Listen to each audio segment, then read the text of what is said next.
The Metropolitan Museum, a commitment to the public to treat different cultures fairly and equally.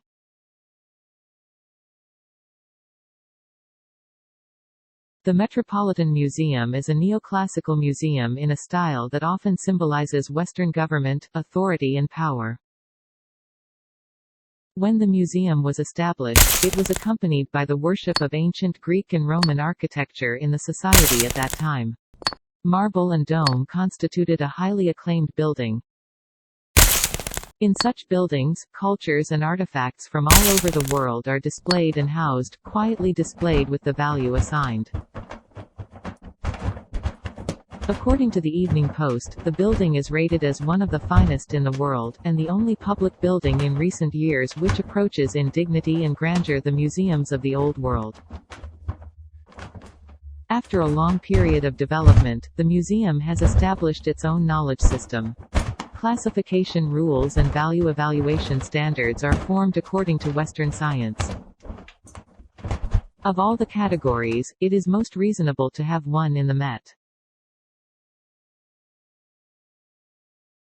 In the category of Greek and Roman art, two categories occupy their own space, and the exhibits in both are presented in the form of chronicles.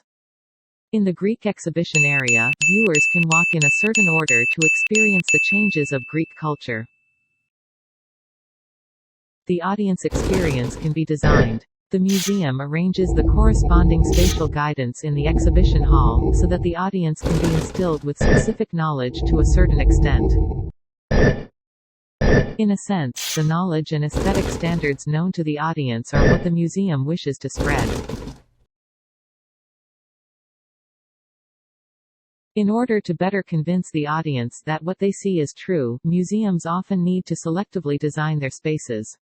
Design increases the persuasiveness of an exhibition by selecting or amplifying a certain cultural trait. In the Metropolitan Museum, the neoclassical architecture itself provides a relatively suitable spatial quality for the exhibition of ancient Greek and Roman art and related Western art exhibitions. The loose and orderly space arrangement of the exhibition hall also provides the audience with the opportunity to deeply understand the culture.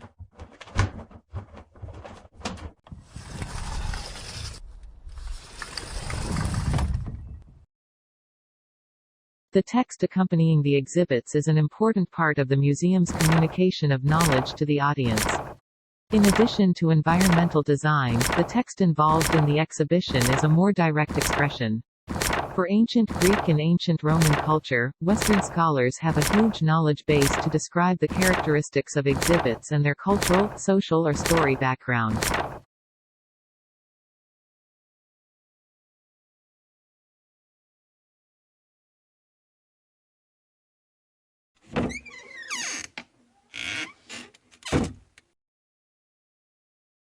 The museum is always confronted with two paradoxes, which have two goals about the museum. The first paradox is that museums cannot truly be all-encompassing, and the second is that museums need to cater to public expectations for revenue.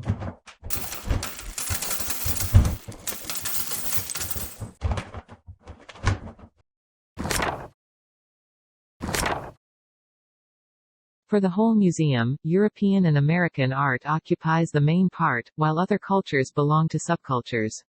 Clearly, the Metropolitan Museum focuses on Western-centric cultures and treats other cultures as objects.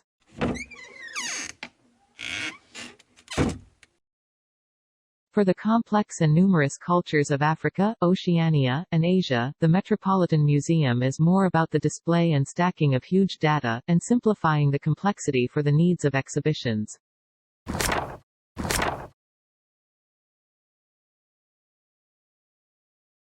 Take the Michael C. Rockefeller Wing as an example, which is a gallery created by donations from European collectors that includes art from sub-Saharan Africa, the Pacific Islands, and North, Central, and South America.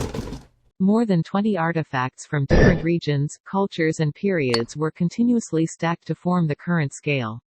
And this process of accumulation of cultural relics is constantly evaluated and judged by the Western value system.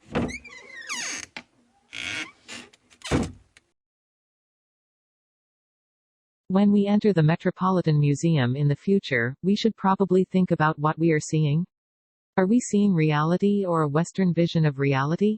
And furthermore, what makes the Western world Western?